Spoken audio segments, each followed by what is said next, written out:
There's another one you don't want to hear. Frankly, if you want.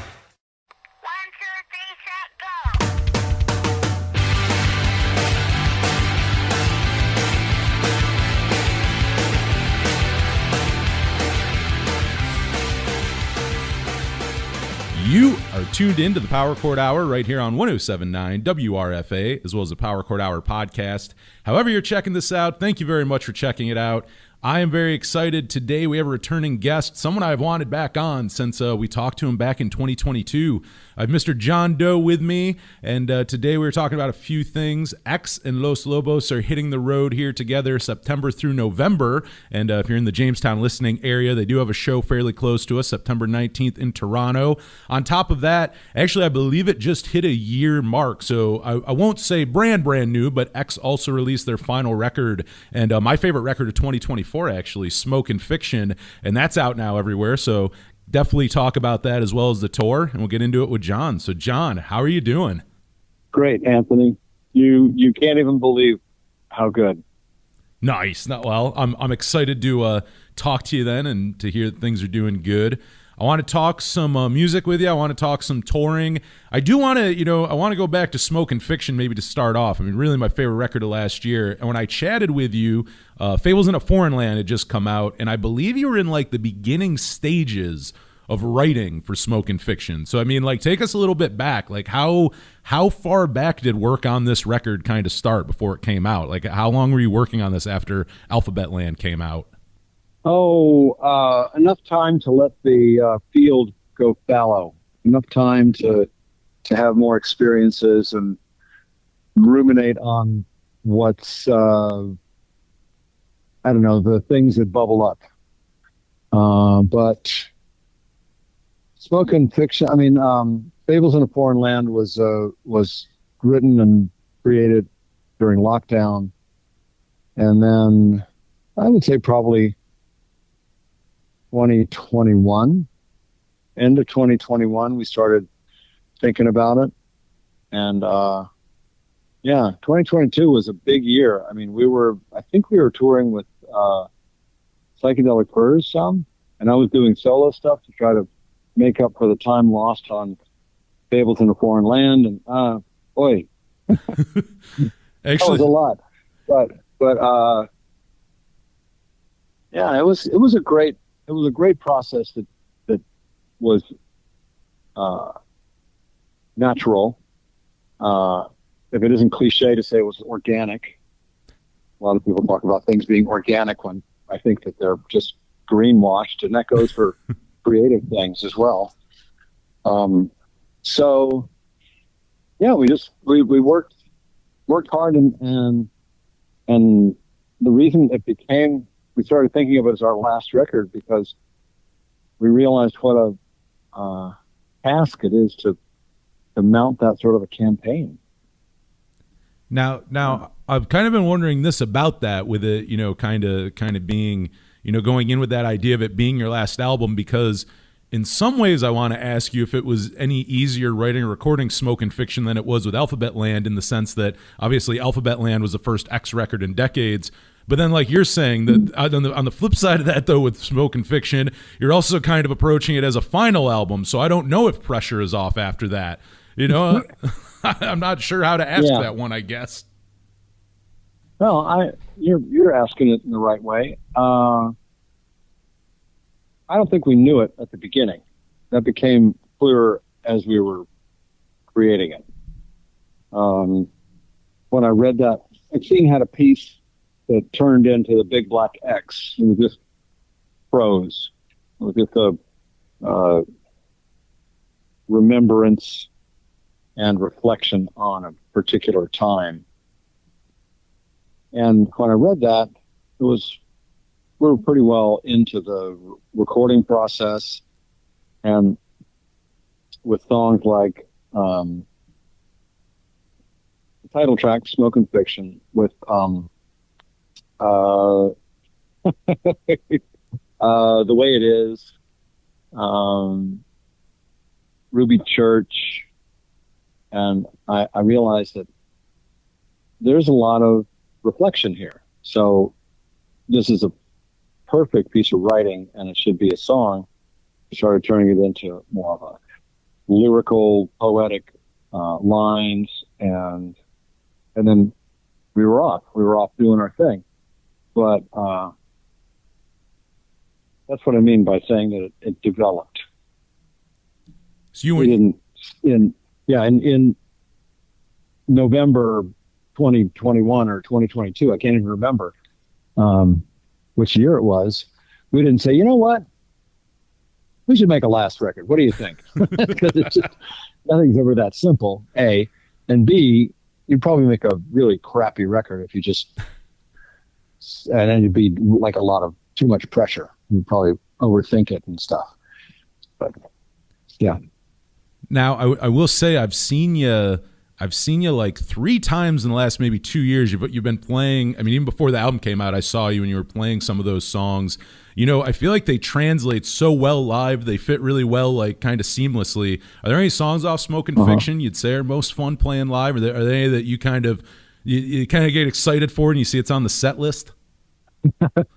Well, it's not a surprise to me because I make the set list. Oh, good point. Good point. I guess it's not that big of a shock. No, but I do look forward to playing the title track because it just I don't like to play favorites, but I particularly like the bass part on that. Reminds me, for some reason, it reminds me of the Clash, and there's no apparent reason for that. And I love which we always play Smoking Fiction. We play Flipside. We play. We're going to work The Struggle is Surreal into the set. Maybe even Big Black X. We also do Bitter End and so forth. But yeah, and I love the Billy starting that line for Flipside. I did write that line, but he plays it so beautifully, and it makes a statement. It's kind of like the newer version of White Girl guitar line, you know? Yeah, you know, I can hear some of that in there for sure. Right,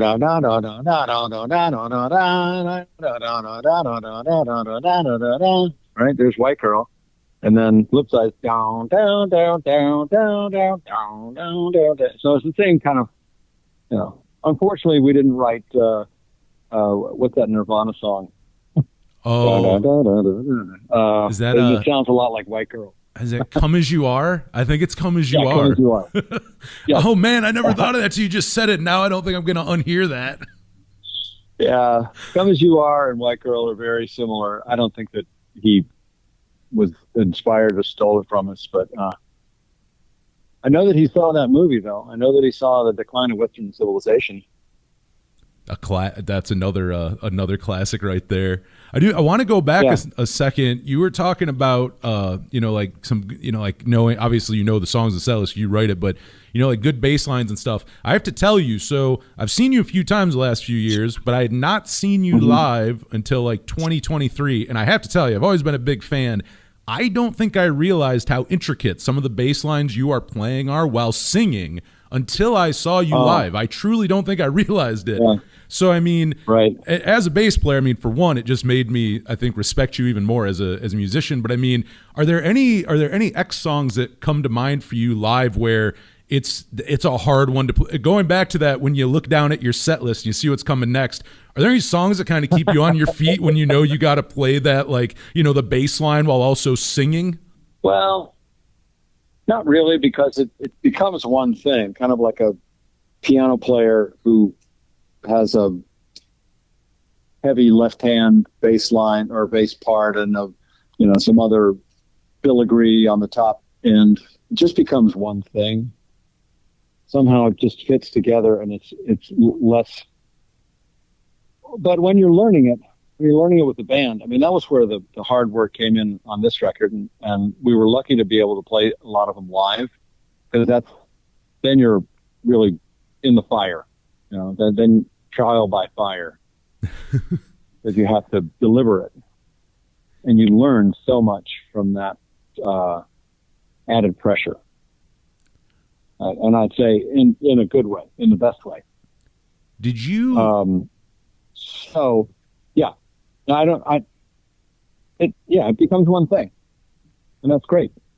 No, I got to give you credit. It may become one thing, but like listening and watching you play, yeah, a lot of credit. I always knew the bass runs were good in there, but yeah, seeing you live, I think it like pulled the bass out more. Or just a really good sound guy that night. Like no matter what, it's like, oh wow, I can't believe you're playing some of that while singing. We have a great sound guy. We finally got a really great sound guy. I mean, we've had good ones in the past, but they move on and they do more studio work or whatever. But we have a great sound guy. I'm sure you'll be sounding good here coming up on this tour with the Los Lobos guys. Do you remember the first time meeting those guys? I mean, I know you've crossed paths many times throughout the years. You remember the first time meeting them? I do. They opened for the Blasters at the Whiskey. And, of course, Dave Alvin or Phil, one of the two, were telling us, you got to see these guys. They've been a band for 4 or 5 years. They're from East LA, and we were all about that because we had some bands like the Brat and Los Illegals and the Stains and people like that were from East LA. And they blew our mind because it was traditional. It had everything to do with rock and roll, and they were loud. They all had Fender Twins, which is, as you know, probably it's a loud ass amp. Yeah, you're not kidding. And that's why they sort of didn't fit in. Going to somebody's quinceañera or playing in the park. It's like, ay, mijo, this is so loud. Now, so I mean, why you gotta play so loud? Did you play with them then? I mean, obviously X play, later on you're playing with them with X and stuff, but I mean, even before that, were the Blasters, did you play with them a good amount while you were with them? I don't think so. No, I think the first time I honestly can't remember. Steve Berlin and I were talking about that. We were trying to figure out because we've been doing a few interviews, and we don't honestly know. It must have been in the mid 80s, maybe 84, 85, after they had put out their Slash record and the EP and so forth. But yeah, they were included in the Americana side of punk rock. But I think it took until like maybe doing a festival or I do remember us doing the Fillmore in the early 2000s, but it's lost to history, Anthony. You mentioned Steve Berlin there a second ago. I mean, obviously, guys being in the Flesh Eaters and everything too. Have you collaborated musically, like outside of the Flesh Eaters? I mean, has there been much collaboration outside of that with Steve throughout the years? Well, yeah, he produced that Tables in a Foreign Land with me and Dave Way. We all kind of did our thing there. Yeah, Steve's just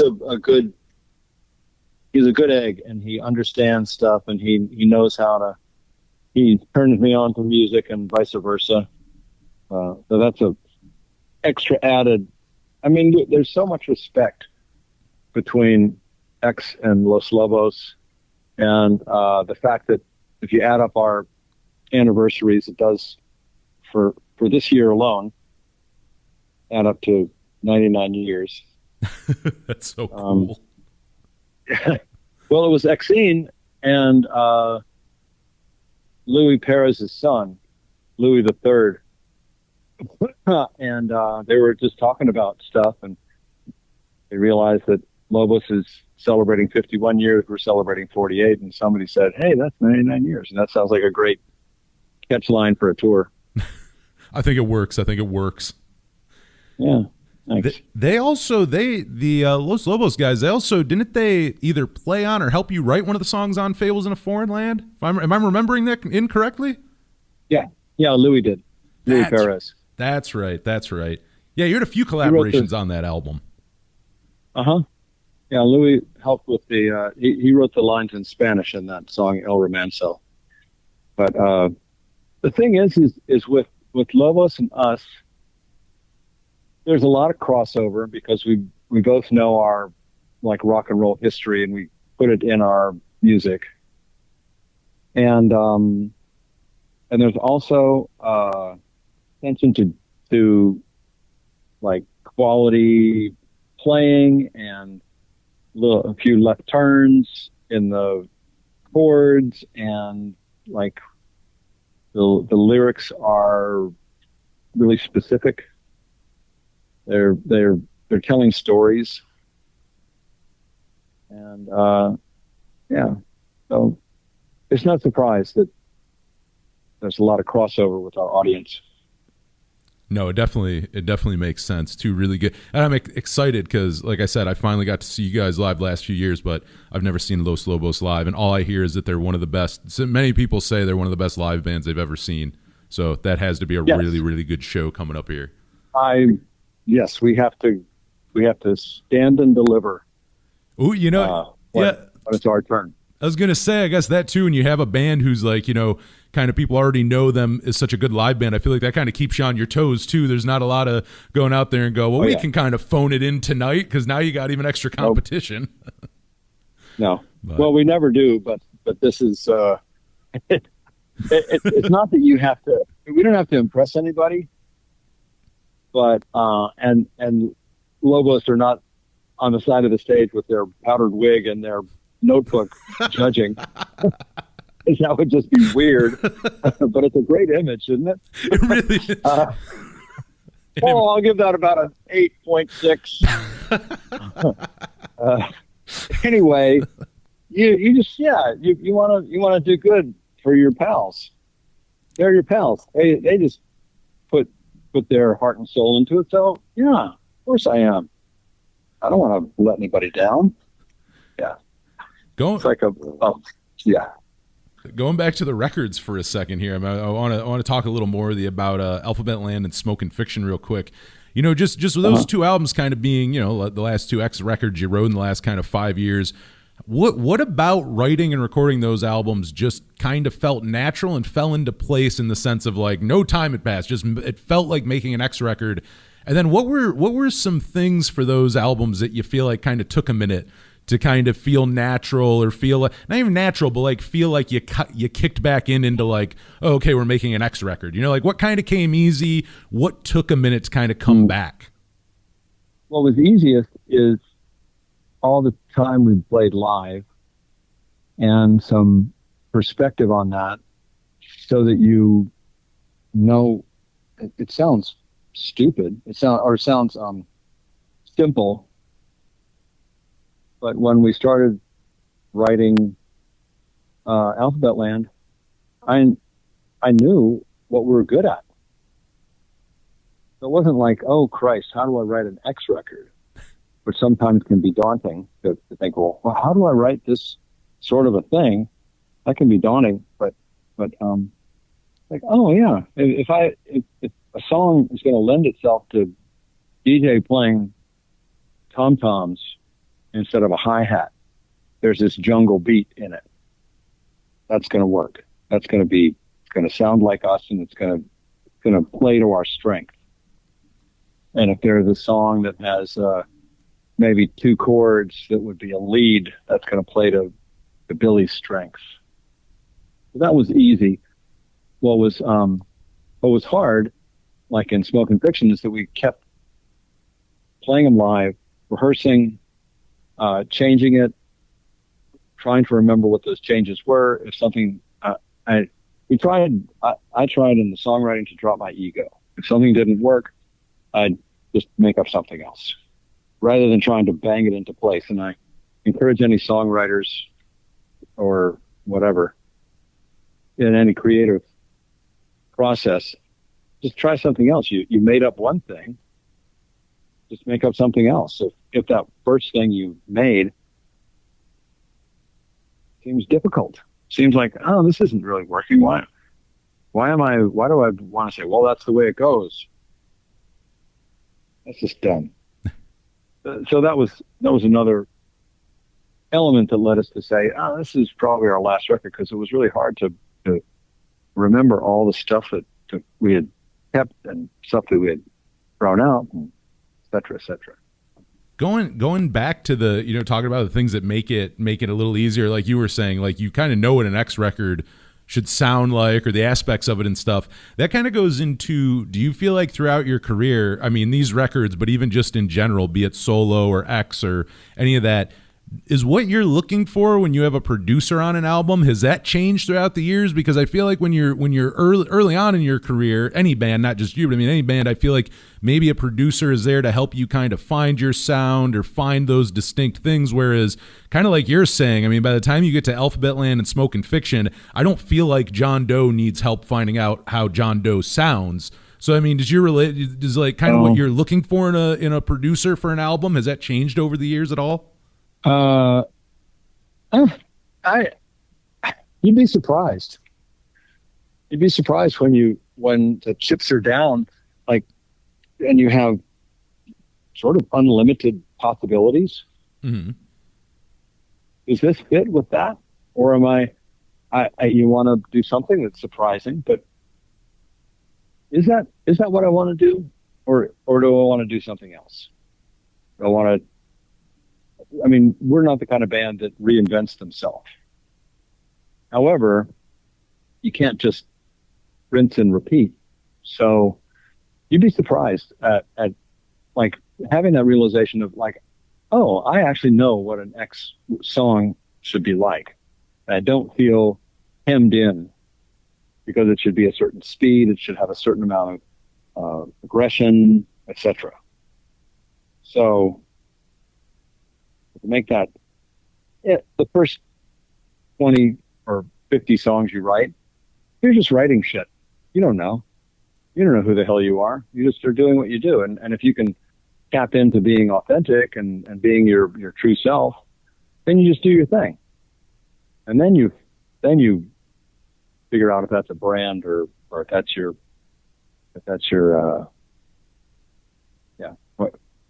what people think of you as. But as far as picking a producer, we just were looking for somebody that knew how we could sound and got along with us all. And Rob Schnapp was the guy because he mixed a bunch of tapes for that X Live in South America. Oh, nice. When we were touring with Pearl Jam, they were good enough to record us. So we had a bunch of versions of the songs we played, and we pulled that out. And Rob did a great job. And so we had a record company, Fat Possum. We had a producer. Like, okay, you've run out of excuses for not making a record. You better you better do it. And that was also a thrilling moment when we recorded Delta 88. I Got a Heater, which we turned into I Got a Fever. Angel on the Road, and Cyrano de Berger's Back. We recorded those 4 songs, and it was exciting, and it was fun, and it sounded like us. So we thought, and that was also with Rob. They made it onto the record, and we thought, well, shit, this is great. And Ray Manzarek, seeing us at the Whiskey and wanting to work with us, especially for Exene and I, that was like a dream. Here's somebody who is absolute rock royalty, but not a douchebag. Here's somebody who knows a thing or two, and he also was smart enough to know that he didn't have to mess with it. He didn't have to tinker with, like, who are these guys? Because we had a pretty good idea of who we were at that point. It seems that it's good you have a producer like that and go and trying to change things. That'd be interesting to see what see what Los Angeles would sound like had he went in and went, well, no, here, let me kind of help you a little more with that. Let's tweak this a bit, or let's change this up. Yeah. I know what kind of producers I like to work with. For some other people, it's different, and a producer can unlock possibilities that they didn't expect. So good for them. I want to work with somebody who's just interested in capturing something, getting a great performance, and along the way saying, hey, why don't you repeat that part? Or why don't you make this part shorter? Just doing some arranging and things. The thing I've been thinking a bit about, I mean, again, we're talking about being the final X record. With that kind of thing in mind, do you think we'll see it? Does that make you want to write any more, like on the solo side? Like, do you think it will make any more influx of writing like solo records or any other projects? Does that kind of move it at all, or are you not even really thinking about that right now? I'm not really thinking about it right now, but I'm not going to stop writing. So I don't know. It's not to say that X might not do a song here and there. If something comes through, we'll see. But I'll be writing songs. I'll be writing stuff. Not sure whether it'll be a song or not, but I'll be writing stuff. So like saying every day. With this album, though, and I mean, I am stoked. I don't think anybody will complain about hearing, new things. But with that idea, still with Smoke and Fiction, kind of being that last part of X there. I mean, what are you kind of proudest on that? In terms of, even if it's a full, maybe that's your, last full length, or if that's kind of the last big body of work. What are you kind of proudest about going out on that? Like, what are you kind of proudest about that album? That we did it. we actually said, okay, let's do this again. Cool. All right. We're all getting up there. And I mean, it's rare that happens. And I'm really proud of that.